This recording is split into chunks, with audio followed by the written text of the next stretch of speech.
Well, it is a beautiful summer day here north of Hamilton, Ontario, and I am in a fabulous performance Italian crossover SUV. This is the Alfa Romeo Stelvio Quadrifoglio, and it is so exciting. In fact, I would even call it the Porsche Macan for people that are interesting.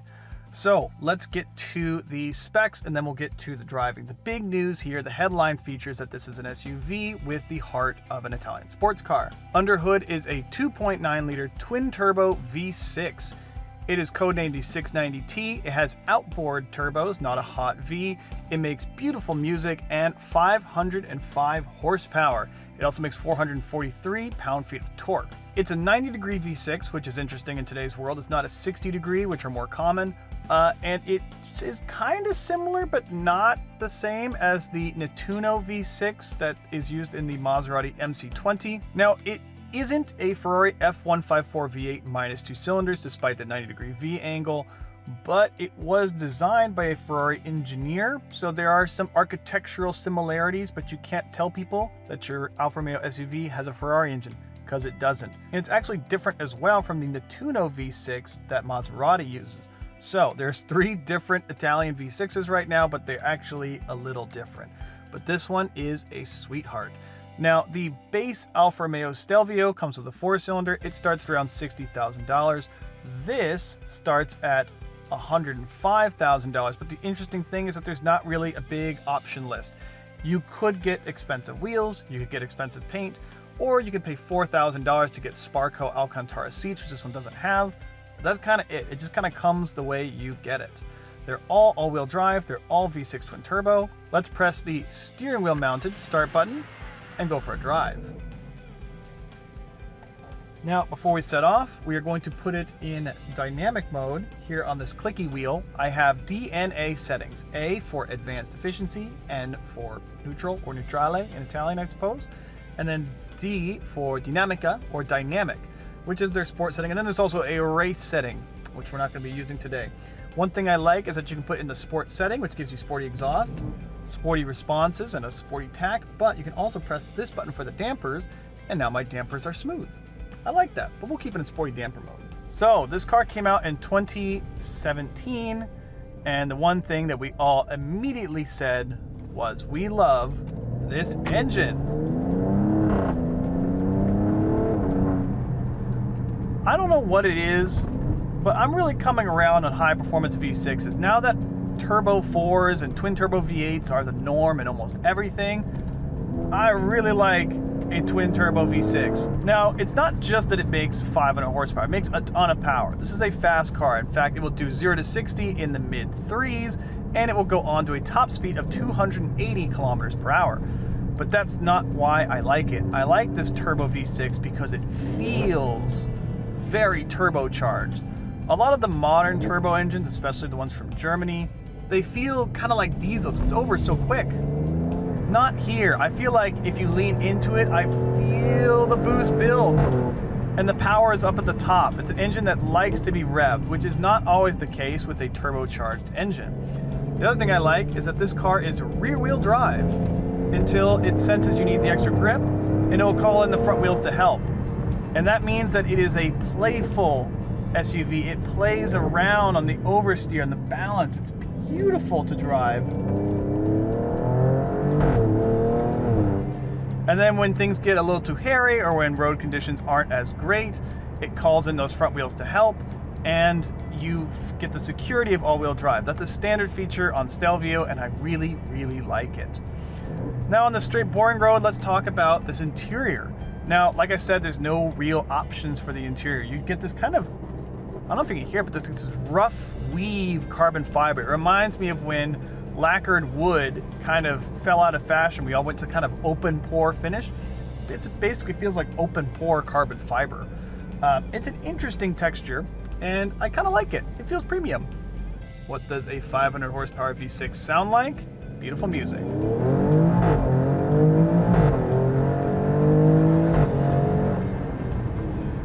I love the sound of this engine. It's such a sweetheart.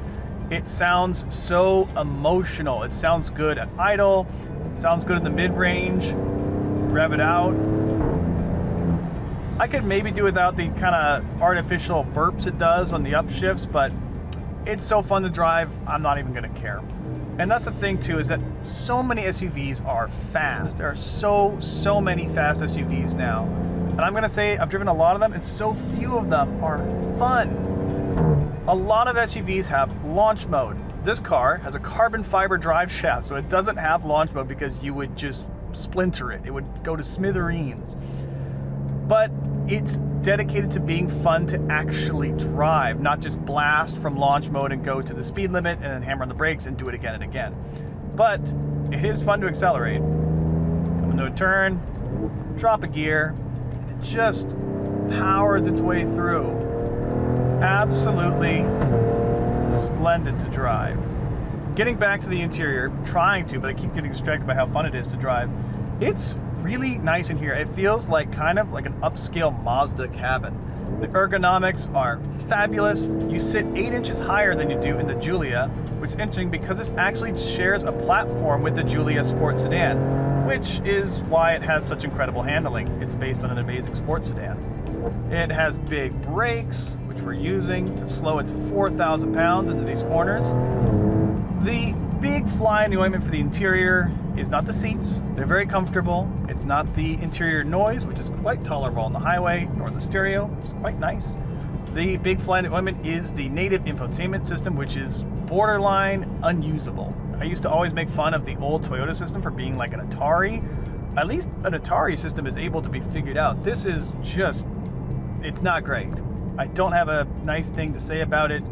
The best thing is that you can get CarPlay on these cars. This one has it, and that is a godsend, because on the native nav system, it's just, you're never going to figure it out. It is a touchscreen.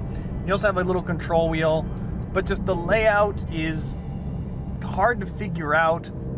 It's hard to explain, but it's very dark. The menus are very dark, and it's on a screen that feels kind of cramped today. Remember, this architecture is from 2017. Cars didn't have tablet screens in 2017, and though they've refreshed it, there's only so much you can do.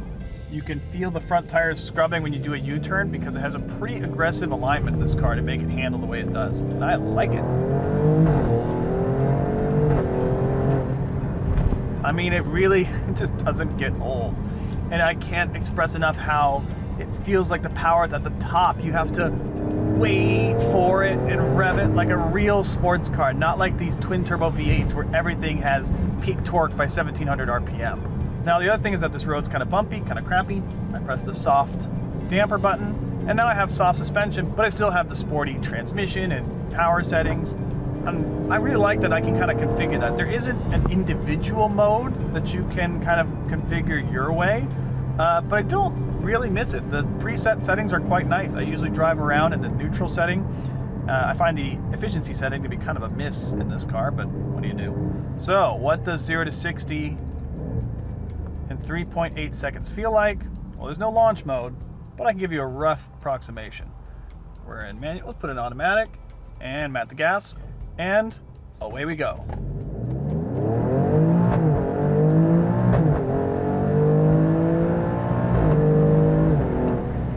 It is fast, and it sounds good doing it. Now, the other thing is that it's not just about sportiness. This is an SUV, it's something that people are going to use every day. Let's start from the back and work our way forward. There is a surprising amount of cargo space in this car. You can easily fit gear for 3 or even 4 people on a weekend getaway in the cargo area of this vehicle. It is quite spacious back there, which I was impressed by. I would say the rear seats, not as impressive. They have what I would say adequate rear seat room. It's a little cramped, but you can still put real people back there for a real drive.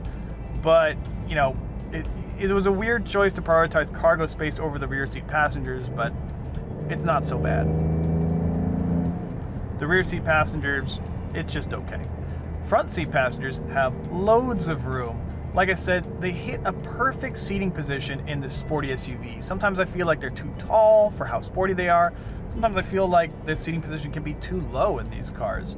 But this is a perfect mix. The wheel falls right to hand, and there's these steering wheel mounted paddles, which are made of aluminum. They're cool to the touch. They feel great to use.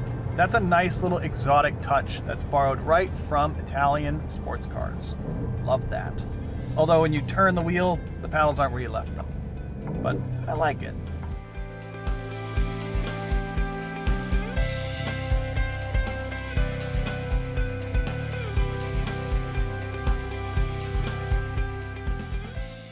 The big point here is that everyone expects a sporty sedan or a coupe to be fun to drive. People now, I think, just expect a sporty SUV to be fast, which they are, but this one is also fun. Now, I've had the chance to drive its rivals like Porsche Macan on the track, and they hold up on track. They're fun to drive, but I think the difference is that this is fun to drive in everyday scenarios, back roads or moderate driving, and not just going balls out on a track. There's also just a classic sense of theater with this car. All the carbon fiber trim, the noise it makes, these big aluminum paddles. Not for a second do you forget that you're driving something kind of special. Like I said, there are some gripes. Could the interior be a little nicer for $100,000? I think so. There's a bit more plastic in here than I would expect. Things like the stereo don't really blow me away for the price. I would rather there be more rear seat room and I could stand for a little less cargo room, but we're really nitpicking here. And I would say the other thing is that CarPlay really fixes the biggest thing I don't like, which is the native infotainment system. But I would say if you're in this segment shopping for a performance SUV, if you don't want something as big or as costly as a Cayenne, a Urus, RSQ8, this is the one to consider. And it is, I'm going to say hands down, the most fun performance SUV to drive. It's just a hoot. It does feel like an all-weather sports car. We live in Canada, we have all 4 seasons.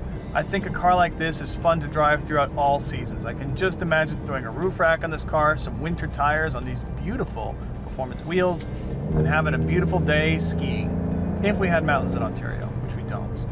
For Driving.ca, I'm Clayton Seams. If you want to read my written review, that's on the website, along with the reviews of all the other performance SUVs our team has driven. And I'm going to get back to driving.